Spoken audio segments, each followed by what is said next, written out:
నవీన్ యాదవ్ అభ్యర్థత్వం వల్ల కూడా గెలిచారు కాంగ్రెస్ అంటున్నారు. దాని గురించి అంటే అతనికి ఇండివిజువల్గా సర్కిల్ అనేది ఉందండి. So we cannot deny that.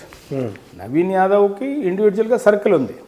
అతను గతంలో కంటెస్ట్ చేయడము, కార్పొరేటర్గా కంటెస్ట్ చేయడము, ఎమ్మెల్యేగా కంటెస్ట్ చేయడము, ఆ అనుభవం ఉన్నది ఆయనకు. ప్లస్ సర్కిల్ ఉంది. డెఫినెట్గా కొంత ఎడ్జ్ అయితే పడుతుంది ఖచ్చితంగా. ఎట్లాంటి ప్లేస్లో ఉన్నారంటే ఆయన చుట్టుపక్కలంతా కూడా ఈ సినీ ఫీల్డ్ వాళ్ళు, ఫర్ ఇన్స్టెన్స్ ఈ సినీ ఫీల్డ్ వాళ్ళు మొన్నంతా కూడా స్ట్రైక్ చేయడం, ఇదంతా ఆ స్ట్రైక్ని గవర్నమెంట్ అనుకూలంగా మార్చుకోవడము, ఇవన్నీ ఉన్నాయి కదా. సో సినీ ఫీల్డ్ ఎప్పుడు కూడా ఏ పార్టీ అధికారం ఉంటే వాళ్ళని సపోర్ట్ చేస్తూ ఉంటారు జనరల్గా. ఎందుకంటే వాళ్ళు ఎవరు కూడా వ్యతిరేకించడానికి ప్రయత్నం చేయరు.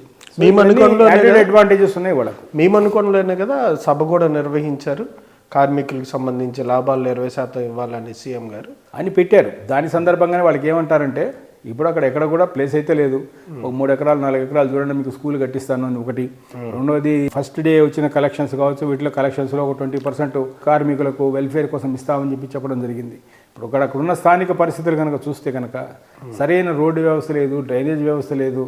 చాలా కార్మికులు ఉంటున్న, సినీ కార్మికులు ఉంటున్న ప్రదేశం అంతా కూడా అసలు చాలా అధ్వానంగా ఉంటుంది పరిస్థితులు అక్కడ. కృష్ణనగరు ఆ ఏరియా. అది మీ చిత్రపూరి కాలనీలో సమస్యలు ఏమి లేవు? చిత్రపూరి కాలనీ సమస్యలు ఏమున్నాయి? చిత్రపూరి కాలనీ సమస్యలు అంటూ ఏం లేవు. ప్రత్యేకంగా ఏంటంటే వాళ్ళ సొసైటీలోనే ఇంటర్నల్గా గొడవ జరుగుతున్నది. గొడవ అంటే ఏంటంటే అక్కడ ఉన్న సభ్యులు కొంతమంది ఆరోపణలు చేస్తున్నారు. సొసైటీలో డబ్బులు దుర్వినియోగం అని చెప్పి, అలాట్మెంట్లు దుర్వినియోగం అని చెప్పేసి రకరకాలని.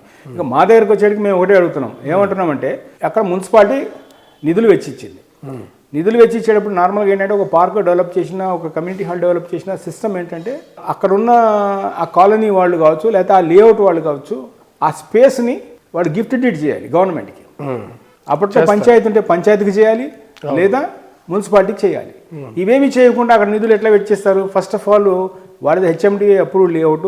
వాళ్ళ బైలాస్ ఏం చెప్తాయంటే ఏదైతే ఇన్ఫ్రాస్ట్రక్చర్ డెవలప్మెంట్ ఉందో వాళ్ళ నిధులతోటే వాళ్ళు డెవలప్ చేసుకుంటారని వాళ్ళ బైలాస్ రాసి ఉన్నాయి.